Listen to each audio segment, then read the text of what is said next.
Hi, this is what I call getting creative in the kitchen during COVID-19. I have been relocated temporarily to Washington, D.C.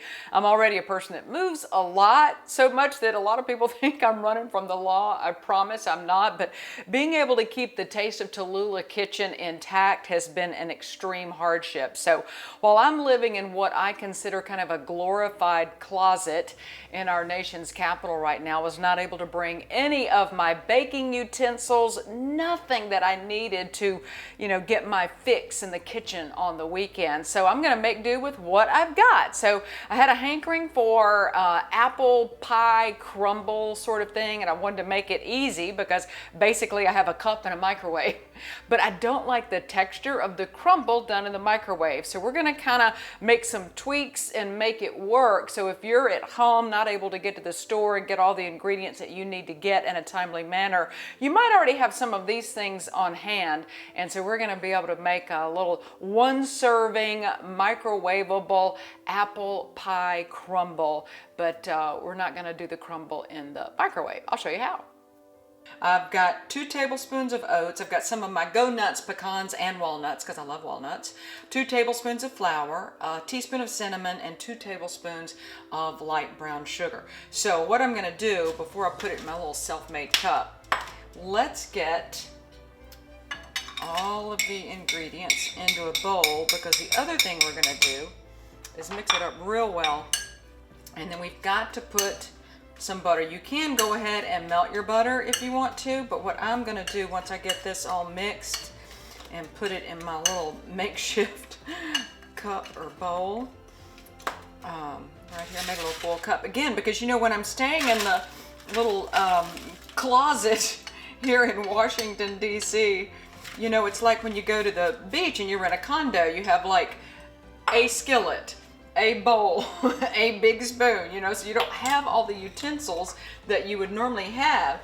So I don't have the right stuff to actually make my little, what I would make when I make an apple crumble or an apple pie. So I'm gonna take some softened butter and just put it on the top, and it'll all melt together. But you wanna make sure everything else is mixed first. So all right, I don't skimp on the butter on anything. So that's what I'm gonna do here. I'm gonna take this and I'm gonna put it in that 400-degree oven. And just like you would if you were making the apple crumble in the oven, then you're gonna take it and let it bake about, 15 to 20 minutes, keeping an eye on it. Okay, so now let's work on the apple pie portion of our little microwavable crumble. I have already cut up my pieces. I left the skin on. That's where the nutrients are in an apple, and I've always said you really couldn't force feed me an apple because I just don't like them unless they're covered in butter, sugar, vanilla, and cinnamon. Matter of fact, I'll have a talk with Eve when I get to heaven, because why she messed everything up over an apple pie maybe, but not an apple, I don't get it. But so I've added some lemon juice, I'm adding some cinnamon, I even added, you saw me add a dash of salt. And then I'm going to also put some vanilla, because then when I make a dessert, I just have to have vanilla. And a little more butter. All right, some softened butter makes it melt so much easier. And then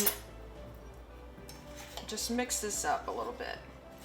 Now, of course, if you were baking this, you would have your pie shell already made. We're not doing a pie shell, we're going to do a crumble. I think that's a little easier. Again, since I don't have a pie plate, I've got to do it in the microwave. So I'm going to take this and I'm going to microwave this about 3 minutes, because you want to soften up those apples.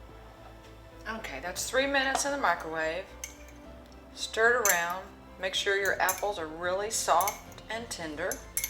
You could also, if you had it, you could have put a little cornstarch in there and get that real thick apple feeling flavor, but haven't been to the store yet to get those kind of things like cornstarch and just stuff that I need. I mean, I'm having baking withdrawals, but anyway, we're gonna satisfy this today this way, being creative in the kitchen during COVID-19.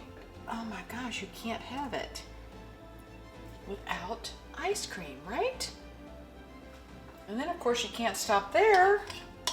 My praline sauce, which I swear on boot leather, it would make boot leather taste good. Okay, so give it a whirl. Oh, that crumble is crumbly. I have to tell you, for a makeshift improvisation apple crumble, it's delicious because the crumble is actually, as I said, it's crumbly. It's that perfect texture, whereas if you did the crumble in the microwave, that would not have worked. Okay, I know I've overdone it by adding the ice cream and the praline sauce, but let's focus on the apple and the oats that are in there, the healthy portions, okay? Just forget that there's a lot of butter, sugar, and ice cream and all that good fattening stuff on top, okay? We'll, let's, I know we're getting close to bikini season, which I haven't had a bikini season in, I don't think I've had a bikini season. I was gonna say in about 20 years, but I don't think I've ever had a bikini season or summer. But anyway, it's worth it, it's delicious, it's splurge day, it's COVID-19. Let's do what we can, and we're all gonna be together again real soon and being able to enjoy this as a group, and I can show my love again through food. Love you, thinking of you, stay well, stay healthy. More from the Taste of Tallulah Kitchen coming up soon.